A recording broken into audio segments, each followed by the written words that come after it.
Daily tech news are the news about the tech, you know? So Microsoft is finally admitting defeat for the previous generation of consoles, so that was Xbox Ones and PS4s, and you know, they've finally released figures because they had to, because of some documents that they've submitted to Brazil's national competition regulator. And yeah, basically Microsoft stopped reporting its sales figures back in 2016, and now it has been revealed that the PlayStation 4 has been sold more than twice as many times as the Xbox One, so I guess now we know who's the winner of the previous generation. Next, we have AMD moving its launch of Ryzen 7000 CPUs to the 27th of September, which, by the way, is the exact same day as Intel's 13th generation Raptor Lake chips will also be launching. So this is going to be a pretty interesting day. AMD seems pretty confident that they're just going to crush Intel in terms of benchmarks and stuff.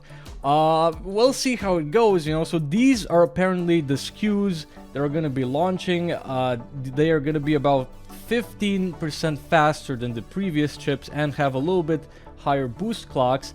But apparently these are also going to be a bit more expensive. So at that point, it's sort of like, is it really an improvement if you're getting more performance but you're also paying more? So I don't know, we'll see. It's definitely going to be very interesting to see the competition between Intel, as you know, Intel now has more cores than AMD, but they have the performance cores and the mix of the high efficiency cores, whereas AMD pretty much just has like all performance cores, I guess. So gonna be very interesting, you know, AMD coming in, just charging at Intel, straight up, basically. Next, we have Nvidia resuming the production of the RTX 3080 12 gig. Now, this makes a lot of sense. So apparently they have a lot of the GA102 chips left over, so that is also the same chip that is in the 3090.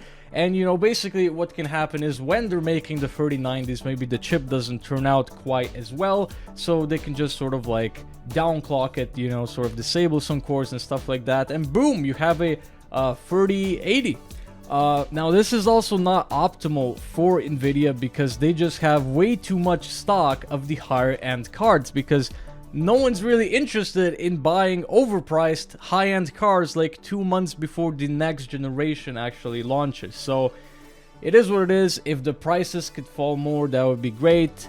But yeah. And in the end, we have this new absolutely crazy Samsung gaming monitor. So this thing is 55 inches for a monitor, so it's insanely huge. It's also a very high performance, very impressive display, you know. So it has a 4K resolution, 165 Hz refresh rate, HDR10 plus, it has a curve, and 1 millisecond response time. Basically, it's the best thing ever. One of the features that I find pretty weird is, you know, so obviously this is a pretty expensive monitor that you're also probably gonna have a very expensive PC to go along with, so you can actually push all of these pixels.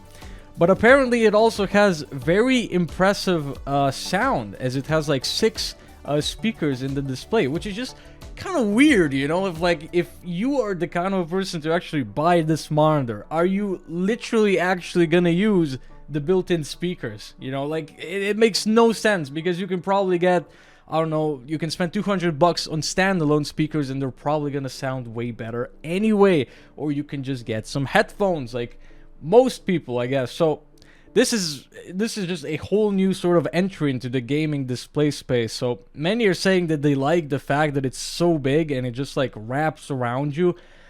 I have no idea. I would need to see it in person. Like 55 inches that is so big. My TV is 50 inches. You know, like, so this is pretty crazy. I would actually want to see this in like, look at how tiny the keyboard is compared to the screen. It's absolutely insane. Thank you for tuning in to the tech news. Make sure to come back to help relieve the oversupply of the news.